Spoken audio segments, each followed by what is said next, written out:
کۆتایی ئەم ساڵ ئەو وادەیە تەواو دەبێت کە حکوومەتی عێراق بۆ هەڵوەشاندنەوەی کەمپەکان و گواستنەوەی ئاوارەکانی داوە، بەڵام هێشتا هیچ ئامادەکاریەک لەو بارەیەوە نەکراوە. ئەم ئاوارانەش دەڵێن مەترسی جمۆژۆڵەکانی داعش و ڕێگری میلیشە چەکدارەکان و تێکدرانی خانووەکانیان و بژێویژیان هۆکاری سەرەکین بۆ نەگەڕانەوەیان و لە نێو کەمپەکانیشدا خۆیان بە بەند کراو دەبینن و چارەنووسیشیان نادیارە.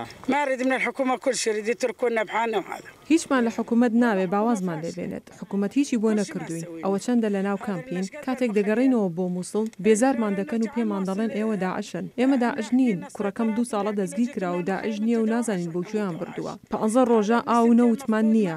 برینج و فاسۆلیامان بۆ دێن و تەواو. بەپێی ئامارێکی ئیدارەی کامپەکە هەفتانە گەر 5 خێزان ڕوو لە دەرەوەی کەمپەکە بکەن و بگەڕێنەوە سەر ناوچەکانیان لە بەرامبەردا تا 15 خێزانی تر ڕوو لە نێو کەمپەکە دەکەن و ئەوانەشی کە کامپەکە لەسەر داوای خۆیان بەجێ دێڵن دیسان داوای گەڕانەوە دەکەن و دەگەڕێنەوە. بەشێکی زۆری ئەم خەڵکە خۆراکیان لێبڕە بەهۆی ئەمەی کە لە ئەسسمنتەکانیان باس لە هەندێک شت دەکات کە بە گوێرەی ستانداردەکان ئەم خەڵکانە توانای خۆ بەڕێوەبردن و ژیانی خۆیان هەیە بۆیە خواردنیان بڕاوە.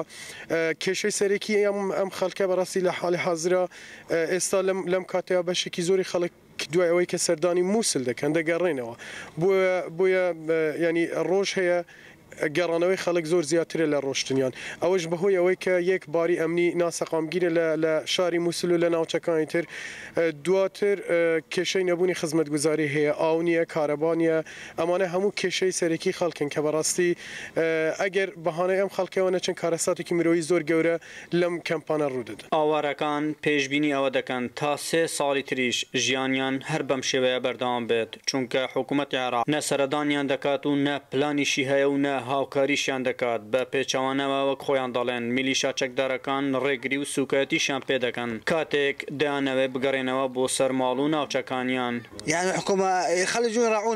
بەواتای ئەوەیە حکوومەت پێویستە سەردانی نێو کەمپەکان بکات تا بزانێت ئاوارەکان چیان پێویستەوە داواکاریان چییە. حکوومەت نایەت بۆ ئێرە تەنها حکوومەتی هەرێم نەبێت ئەوان دێن تا بزانن داواکاری ئەو خەڵکە چییە. سوپاسیان دەکەین.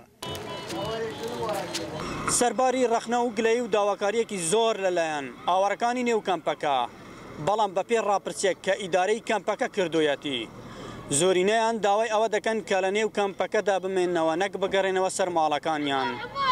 ئەحمەد زێباری دەنگی ئەمریکا، کەمپی حەسەن شام.